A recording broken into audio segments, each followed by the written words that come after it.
somebody in Coimbatore wants a kidney, they come to Namakkal. If somebody in Kanyakumari wants a kidney, they come to Namakkal. Some of the women that I met had sold their kidneys for 30,000 rupees, 25,000, 50,000. These brokers have eyes and ears everywhere. They're at tea shops, at alcohol shops, at bars. This has been going on for 30 years. It's incredible that it's been going on for so long, which brings me to the question, why now?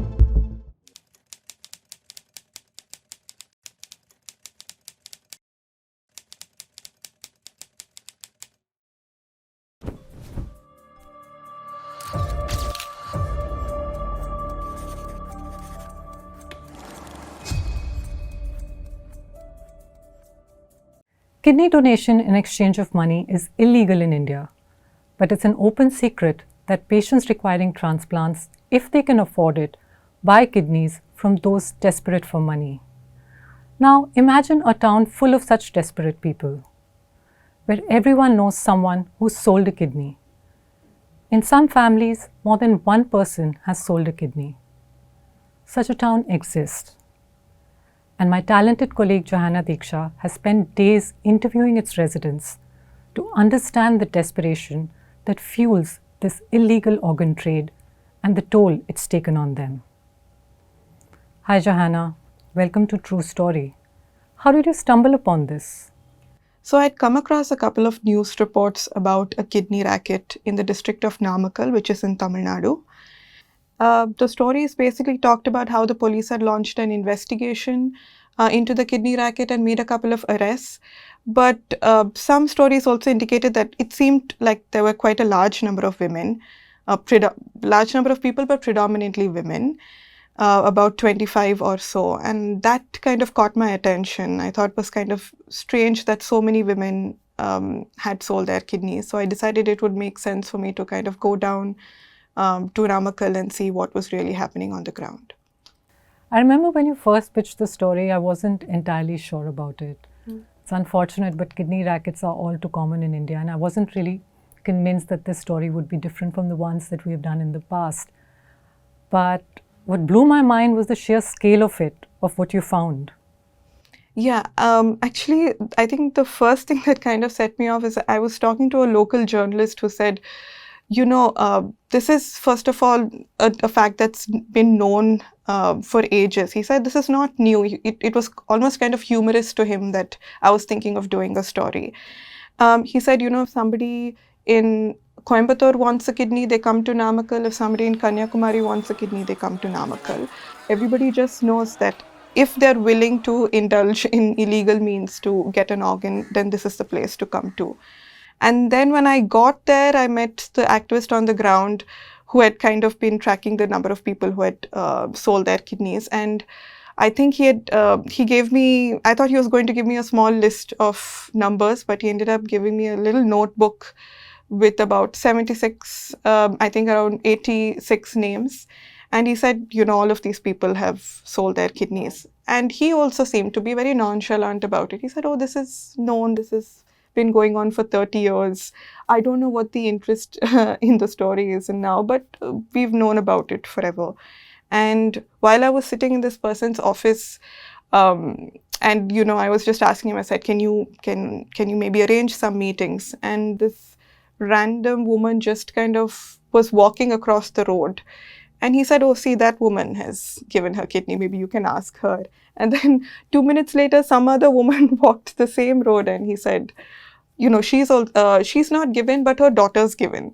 Gosh. So it seemed so strange to me that he could just, and I was not there for very long. I'd only been there for about 15 minutes, and he had pointed out two women to me that were just casually walking.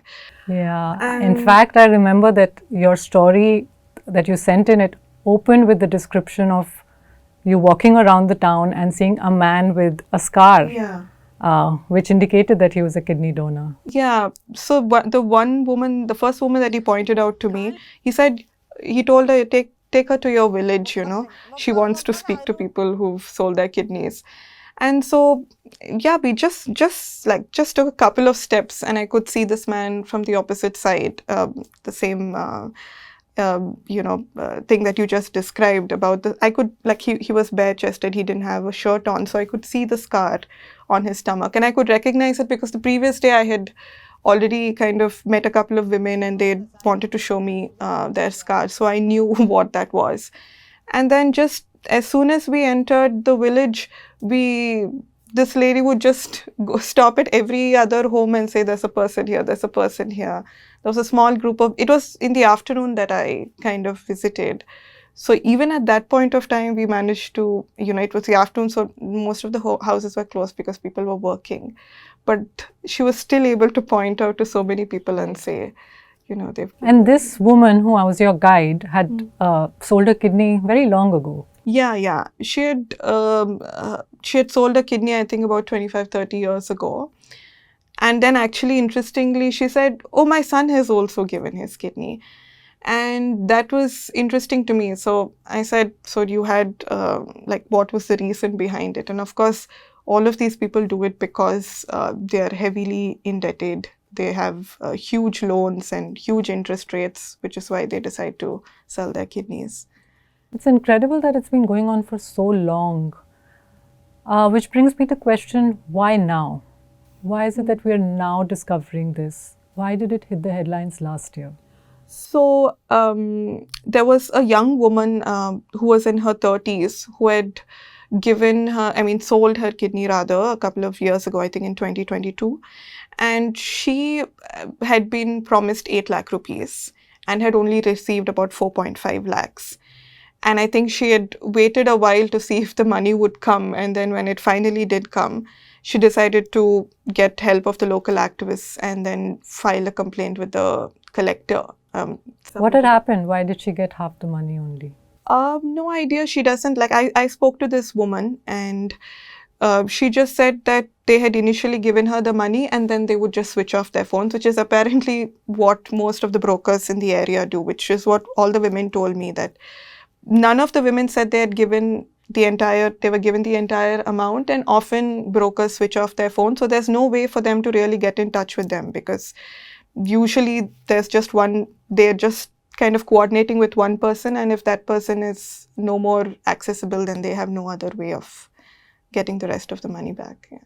That's quite shocking, but it's not the most shocking account that you found. You found a woman who told you that she had been taken all the way to Singapore, but was not paid for her kidney.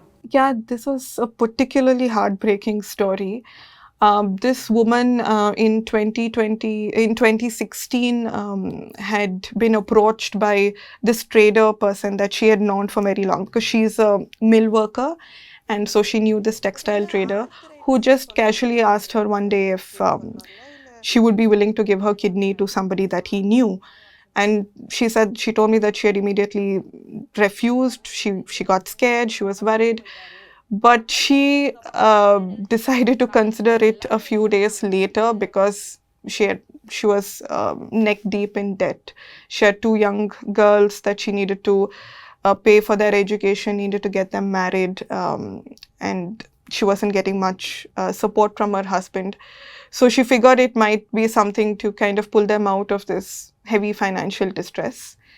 So that's why she said she decided to say okay to these people. But she at that point wasn't told that the surgery would happen abroad or where it would happen. She was made to take a string of tests for over 6 months.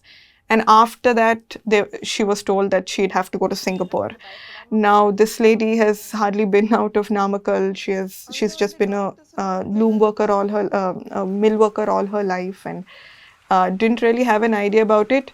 Again, I think a couple of times she decided, she refused, she backed out. But eventually, apparently, this particular family kept telling her, you're going to save the life of this person. And we're going to take care of you. She says she was promised about 25 lakhs. She was promised a house. So she decided to go anyway. She was told that it would be only a 10-day trip to Singapore. So she went. But when she got there, the whole ordeal ended up being a 3-month. It ended up being a 3-month ordeal for her. She told me she had a really terrible time. She was not allowed, she was kind of confined to this house. She was not allowed to leave.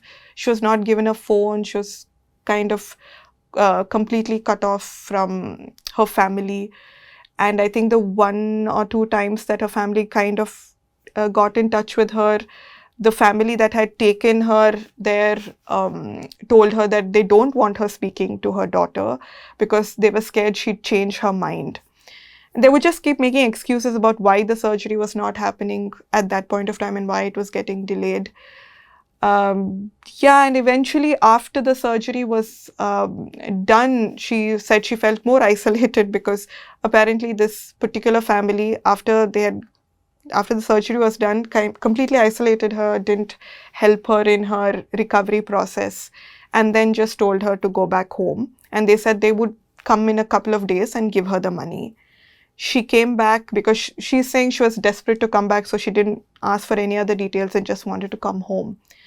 But after that, every time she tried to get in touch with them, their phone was switched off as well. So there was no way for her to speak to them. And she hasn't got the money. She hasn't got a single rupee, she says, so far. Later on, she found out that this was quite an influential family and tried to approach them, but apparently she was kind of basically shooed away. Just a side note for our viewers here, we're not naming this family because that would require having watertight documentary evidence, which we don't have. Having said that, we have seen the medical records of this woman from a Singapore hospital, and we can vouch for the fact that this is a true story. Johanna, it struck me that because this is all happening illegally, kidney sellers like the woman that you've described have actually no legal protection from fraud. Is that correct? Yes. The point is that if like doctors who work with organ transplantation were kind of telling me that if somebody were to file a complaint, see, at this point, everybody, if you look at it from a completely legal point of view, everybody is a criminal. The person asking for the kidney, the person facilitating the process, and also the person donating, because it is seen as a criminal act. It's illegal.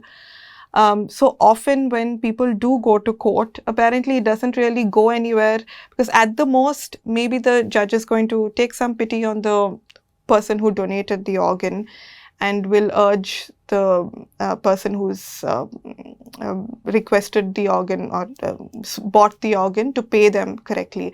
But besides that, the only person who can really be punished here is the middleman, is the broker, because he has cheated someone. But really, there's no kind of cut and dry way to understand how you will legally deal with something like this. Which makes it brave that there's a woman who actually stepped forward and filed a complaint. Did it open the floodgates? Were there many more people who stepped out to talk about their experience after that? Yes, yeah. So after this particular woman went to the collector, a lot of the other women also came forward. Women who had donated 10 years ago, 15 years ago, 30 years ago. A lot of them basically kind of regret not asking for more or asking for more money, because some of the women that I met had sold their kidneys for about 30,000 rupees, 25,000, 50,000, which obviously didn't kind of fix all their debt issues as well. So a lot of the women, I think, also felt very cheated by the fact that they felt scammed by the whole process. But also other issues as well. They also came forward to submit a petition to the government requesting having other demands. Like? For example, all the women that I spoke to said that after the surgeries, they were not able to go back to work. So most of these women, like I said, were mill workers, where they have to sit for a long time, they have to carry heavy loads. They weren't able to do it anymore because they apparently get very fatigued. They have a lot of pain on the side where they've done the surgery. So they can't lift any heavy weights. So they actually want a doctor at the local PHC. They want a kidney specialist at the local PHC. Because apparently when they go to the doctor with these problems, the doctors say, go back to the place where you gave your kidney, let those doctors treat you, because they're guilted into it. They're made to feel bad for doing something that they did simply out of desperation. So one of their demands was to have a kidney specialist at the local PHC.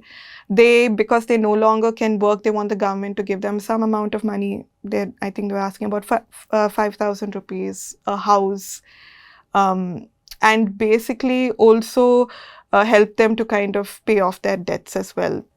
At this point, it might be worth taking note of the flip side of this story, which is patients requiring kidney transplants.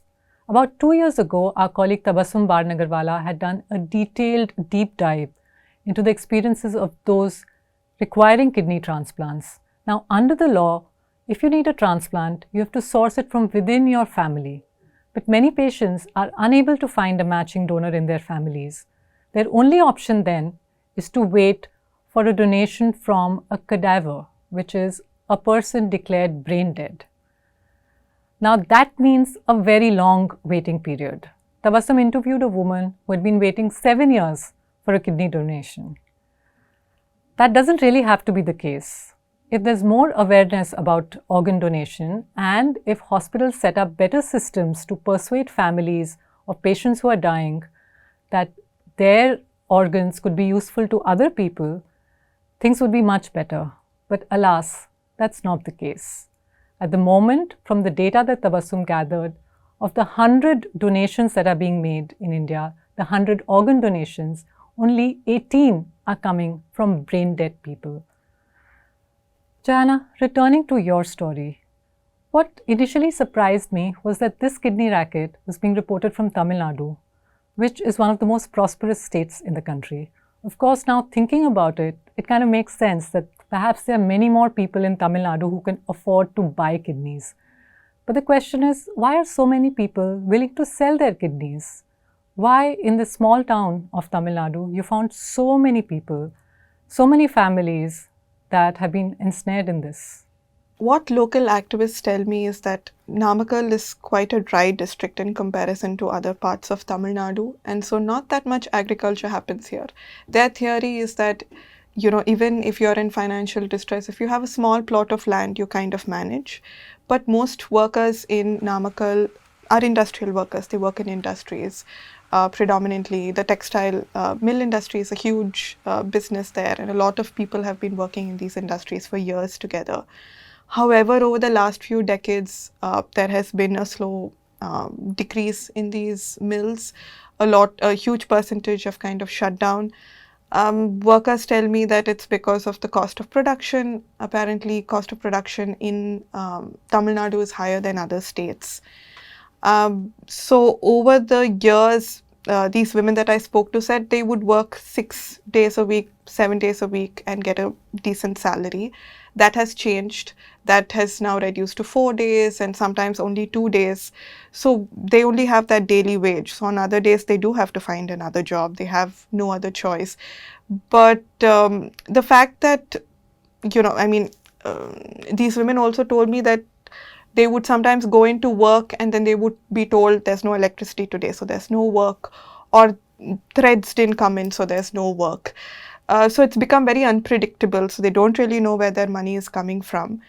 And so they have no other choice to do other work, but even that doesn't pay very well. There are not that many avenues to work. And this particular woman who filed this complaint, she also told me that during COVID, all the mills were shut, which was it was at that point that she actually decided to take a loan. And because of the lack of jobs, these women said they have no choice. They take loans, but it's not like they can walk into a bank and get a loan. So they go to private money lenders who then, of course, keep increasing the interest. And eventually it becomes too high and they're unable to pay and eventually have to sell their kidneys. But also, interestingly, they said, they seem to think that these brokers have eyes and ears everywhere. A woman told me that she was talking to a friend at a bus stop when a broker like this approached her. Another woman said she was talking to a neighbor, and the next day itself, somebody knocked on her door. They say they think they're at tea shops, at alcohol shops, at bars. They feel like people are kind of tracking who has a loan, which is, every other person in these particular areas.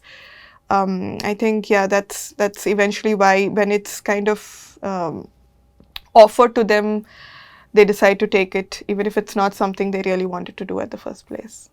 So most of the people that you interviewed, most of the people who are selling their kidneys are mill workers, but also they are women. So why more women than men? That's very interesting because the women told me that, often it's the men who take the loans, it's not even them. But when loan sharks come, knock on the doors, call them incessantly, make a scene, it's the women who feel the most embarrassment, not the men. So they feel like the pressure to kind of be the one to save the family's honor. Also, some of them believe that, if the man were to give his kidney, then he would not be able to work anymore. These are also working women, but they feel like it makes more sense for the woman to stay home. Like even if if something happens to her health, then it's okay because she's the woman. And often that's why women end up being the people who become donors eventually in these cases. Well, there's a lot for us to go on, but we're running out of time. But I do want to ask you about what it was like to go to the same place twice, because you first went to report on the story, came back, filed a draft. We realized that this is a very compelling story and that we should also tell it on video. And then you went back with a video colleague to the same place. What was it like to go back to the same set of people again? So I think the women felt happy that I was reaching out to them again. They felt that I had taken their story seriously. But of course, going with a video camera is a whole other thing.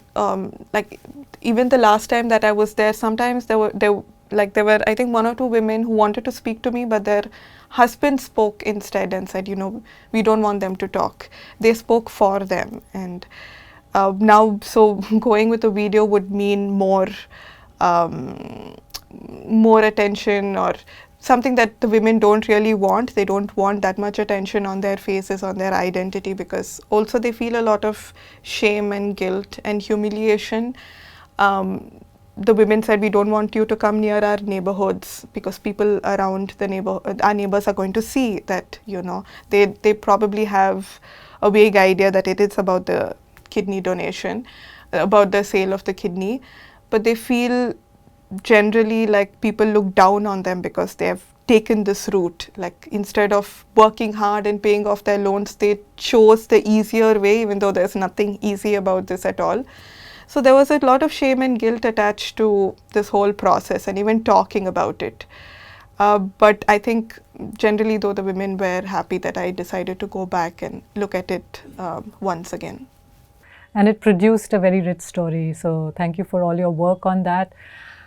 To our audience, well, that's the kind of work that our reporters put in when they report a story. This takes a lot of time, effort, resources.